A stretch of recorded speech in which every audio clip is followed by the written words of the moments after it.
میں آپ کو اپنی بات بتاؤں، ویسے میرا مزاج نہیں اپنی باتیں بتانے کا، لیکن چونکہ اصل میں ماحول بھی نکاح والا ہے تو اس میں زیادہ سنجیدگی اچھی بھی نہیں ہوتی۔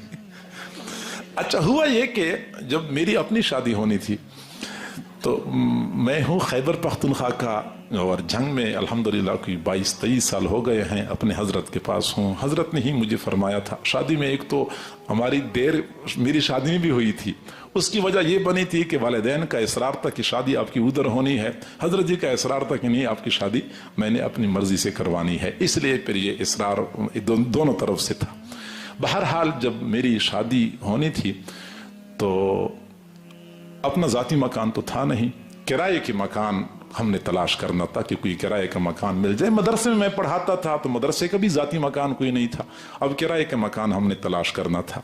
میں شادی سے پہلے گیا ہوا تھا افریقہ کے سفر میں، تو وہاں سے واپس آیا تو شادی میں تقریباً 1 ہفتہ رہتا تھا۔ اب تیاری اور بھی کرنی تھی، مکان ہمیں نہیں مل رہا تھا، ادھر سے شادی میں 1 ہفتہ رہتا ہے، اب میں مکان تلاش کر رہا تھا، مکان مل نہیں رہا تھا، یہاں تک کہ بارات جانے سے 1 دن پہلے ہم مکان تلاش کر رہے تھے۔ میں مسجد میں بیٹھا ہوں، باوضو بیٹھا ہوں، اللہ اس بات پہ گواہ ہے، بارات جانی تھی اس سے 1 دن پہلے ہم مکان تلاش کر رہے تھے کہ کرائے کا مکان مل جائے۔ ہمارے مدرسے کے ایک استاد تھے، کوٹ ادو کے تھے، تو وہ بھی میرے ساتھ چل رہے تھے، ان کو بھی ترس آ رہا تھا مجھ پہ کہ ہم مکان تلاش کر رہے ہیں۔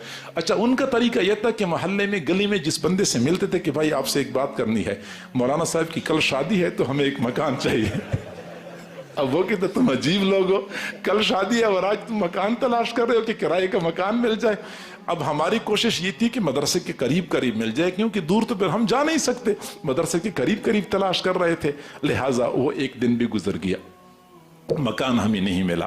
اب اگلے دن ہماری بارات جانی ہے 10 بجے، شادی میری کشمیر میں ہوئی ہے تو کشمیر جانا تھا ہم نے۔ اب پریشان تھے کہ یا اللہ اب کیا کریں۔ فجر کی نماز کے وقت ہم نے نماز پڑھ لی تو ایک بندہ آیا، ہمارے حضرت جی کے بڑے بھائی تھے، انہوں نے بتا دیا کہ یہاں میرے کچھ دوست ہیں محلے میں تو ان کا مکان خالی ہے، وہ کرائے پہ تو نہیں دینا چاہتے لیکن وہ کہتے ہیں کہ چلو ہم دے دیں گے مولانا صاحب کی شادی کے لیے، چند مہینے وہ یہاں گزار دیں۔ حضرت جی نے فرمایا کہ ٹھیک ہے ان کو بلا لو، ان لوگوں کو بلا لیا اور ان سے بات چیت کر لی کہ انہوں نے کہ ٹھیک ہے آپ مکان لے لیں، اس میں گزار دیں۔ اب گویا کہ 10 بجے ہماری بارات جانے والی تھی اور 7 بجے ہمارے مکان کا فیصلہ ہو گیا کہ کرائے کا مکان مل گیا۔ پھر میں نے اپنے ساتھیوں سے کہا کہ میں تو جا رہا ہوں بارات پہ، تو ذرا تم لوگ مکان کو صاف کر لو، سفیدی وغیرہ کر لو، کشمیر جانا تھا، 2 دن کے بعد ہم واپس آ گئے۔ میں صرف آپ کو یہ سمجھانا چاہتا ہوں کہ اب شادی آسان ہے، کوئی دشواری نہیں ہے۔ کوئی اور بندہ ہوتا، آپ کو پتہ ہے کہ معاشرے میں کیا ہوتا ہے، کتنے مہینے پہلے مکانات کی تیاری کرنی ہوتی ہے اور اس کی سیٹنگ کرنی ہوتی ہے۔ الحمدللہ ہمیں کوئی دشواری پیش نہیں آئی، اللہ تعالیٰ نے آسانی فرمائی۔